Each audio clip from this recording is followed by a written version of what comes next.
Shalom, selamat pagi Bapak Ibu Saudara sekalian. Selamat kita berjumpa kembali dalam acara Renungan SOS. Puji Tuhan, sebelum kita melakukan acara ini, kita satu di dalam doa. Bapa Sorgawi, Bapa yang kami sembah dalam nama Yesus, segala puji, hormat, syukur, dan kemuliaan layak kami persembahkan hanya bagimu. Sebab kami sangat mengucap syukur karena sepanjang malam kami mengalami perlindungan, pertolongan dari Tuhan. Tuhan sudah menjaga kami seperti biji matamu, dan terlebih Engkau sudah bangunkan kami pada pagi yang indah ini dengan keadaan roh, jiwa, dan tubuh yang diberkati oleh Tuhan. Terima kasih Tuhan, mengawali renungan kami ini. Kami ingin Tuhan Roh Kudus menolong kami, menuntun kami agar kami dapat menangkap pesan-pesan Tuhan melalui renungan yang indah di pagi ini. Haleluya. Amin. Puji Tuhan, Bapak Ibu Saudara sekalian, kita akan meneruskan renungan kita masih dalam judul atau tema utamanya adalah utusan Tuhan, ya. Hari ini kita akan masuk dalam pembacaan ayat yang kelima dan ayat yang keenam, masih dalam kitab Injil Matius. Demikian bunyi firman Tuhan. Ayat 5. Maka datanglah kepadanya penduduk dari Yerusalem, dari seluruh Yudea, dan dari seluruh daerah sekitar Yordan. Ayat 6. Lalu sambil mengaku dosanya, mereka dibaptis oleh Yohanes di sungai Yordan. Puji Tuhan. Ayat yang kelima dan ayat yang keenam ini subtemanya adalah utusan Tuhan yang mengandalkan Tuhan, ya. Jadi subtemanya adalah mengandalkan Tuhan, ya. Seorang utusan dalam melayani pekerjaan Tuhan, dia harus mengandalkan kuasa daripada Tuhan.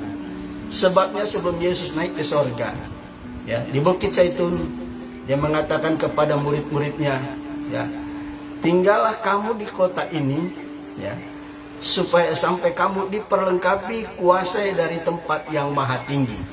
Kuasa yang dimaksud adalah kuasa Roh Kudus, ya. Dan apa yang terjadi, saudara?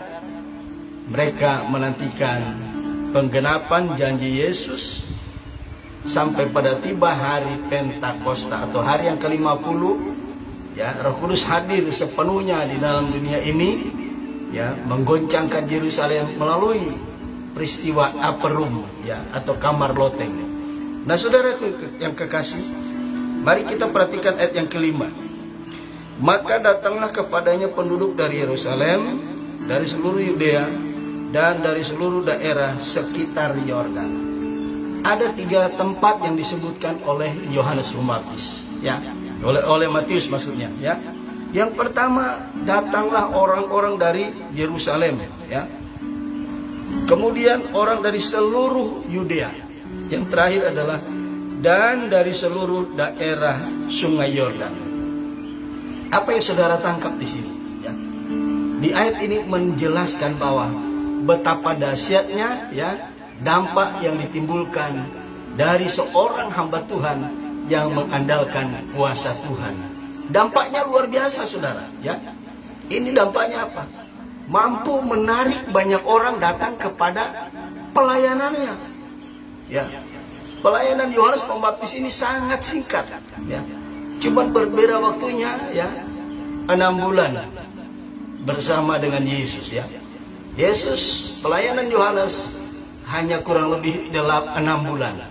Setelah itu Yesus lahir, Yesus datang. Inilah yang disebut dengan malaikat perjanjian Tuhan, ya. Inilah yang disebut dengan malaikat perjanjian Tuhan, yaitu dia mempersiapkan jalan bagi Tuhan, ya. Datangnya Yesus. Setelah Yesus genap berusia 30 tahun, maka mulailah dia melayani, ya. Lukas 3:23 jelas menjelaskan, ya. Kita tidak perlu buka, saudara perhatikan, ya.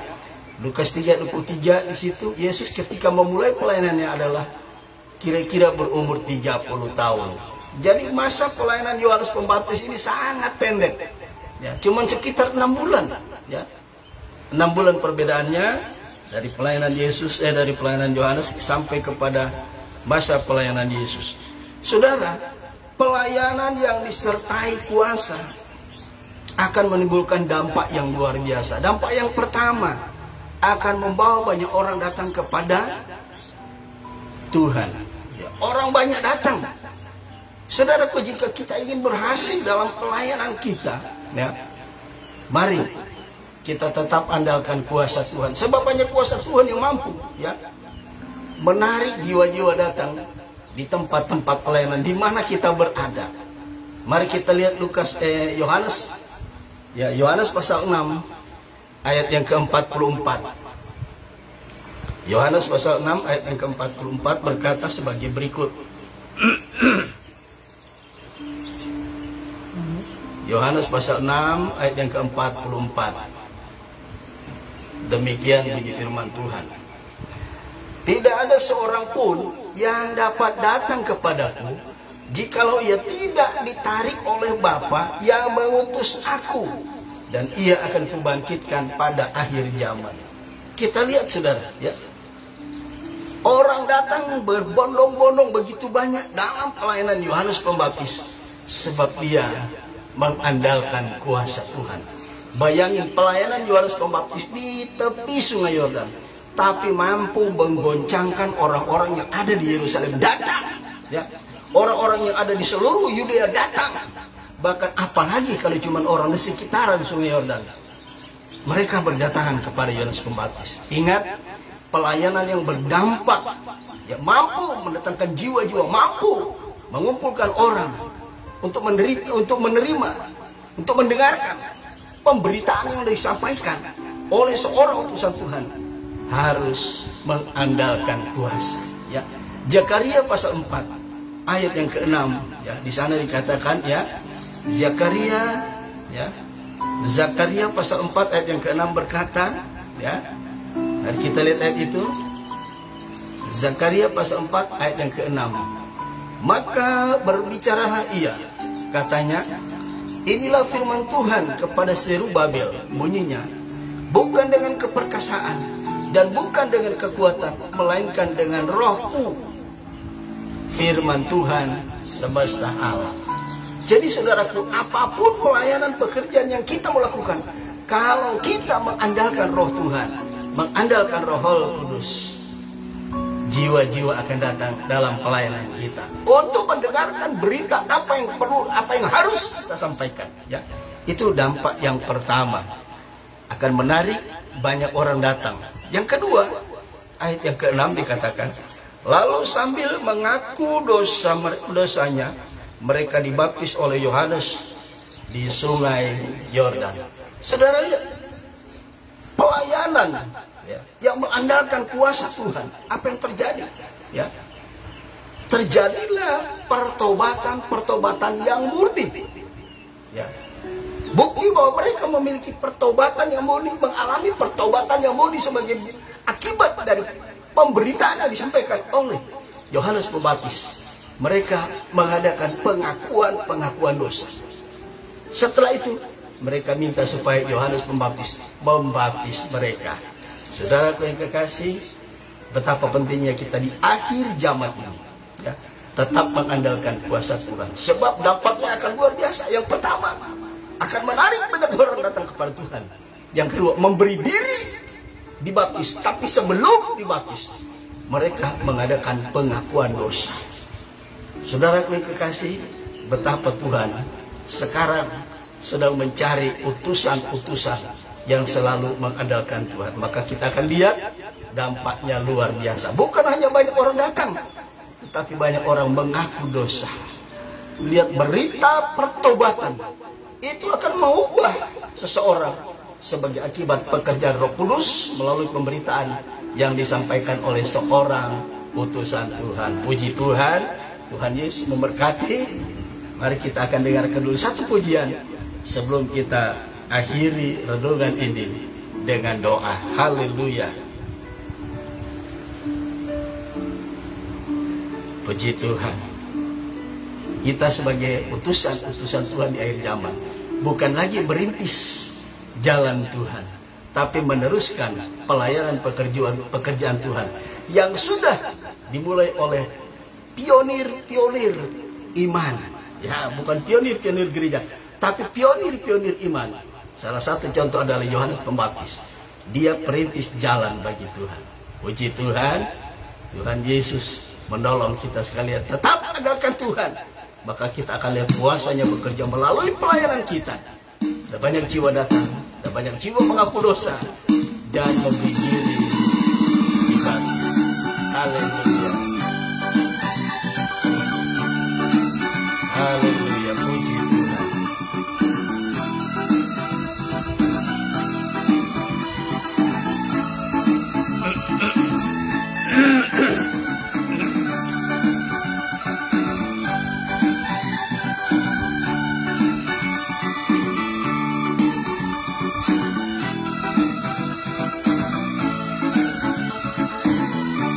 Haleluya. Begitu besar kasih Allah pada kita, diberkatilah anak cucu kita di mana-mana. Tuhan mengubah miskin dan menjadikan kaya, merendahkan dan meninggikan juga. Berbahagialah bagi orang yang percaya. Anak cucunya pasti tidak akan meminta-minta, karena Allah menggenapi firman-Nya. Tiada yang mustahil bagi orang percaya.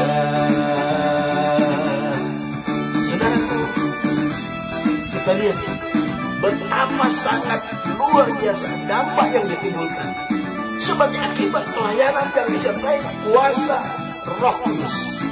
Yohanes Pembaptis datang. Yesus bilang kepada Elia yang datang, ya, dia datang dalam kuasa dan roh Elia.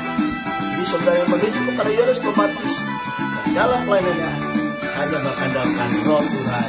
Begitu besar kasih Allah pada kita, diberkatilah anak cucu kita di mana-mana. Tuhan mengubah miskin dan menjadikan kaya, Dia merendahkan dan meninggikan juga. Berbahagialah bagi orang yang percaya. Anak cucunya pasti tidak akan meminta-minta, karena Allah menggenapi firman-Nya. Tiada yang mustahil bagi orang percaya. Berbahagialah bagi orang yang percaya. Anak cucunya pasti tidak akan meminta-minta, karena Allah menggenapi firman-Nya. Tiada yang mustahil bagi orang percaya. Tiada yang mustahil bagi orang percaya. Haleluya, haleluya. Puji Tuhan, kita satu di dalam doa. Bapa di surga, Bapa yang kami sembah dalam nama Tuhan Yesus. Kami mengucap syukur karena Engkau baik Tuhan. Engkau sudah tolong dalam pemberitaan ini. Kami percaya Tuhan Roh Kudus akan memampukan kami ya, memeteraikan firman-Mu dalam hati kami. Terlebih Tuhan mengaplikasikan firman ini dalam kehidupan kami di sepanjang hari ini, di berbagai aktivitas kami yang berbeda. Terima kasih Tuhan. Terima kasih. Di dalam berkat nama Yesus Tuhan dan Juru Selamat kami sudah berdoa dan mengucap syukur kepadamu. Haleluya, haleluya. Amin. Puji Tuhan. Tuhan Yesus memberkati. Sampai ketemu besok pagi. Shalom.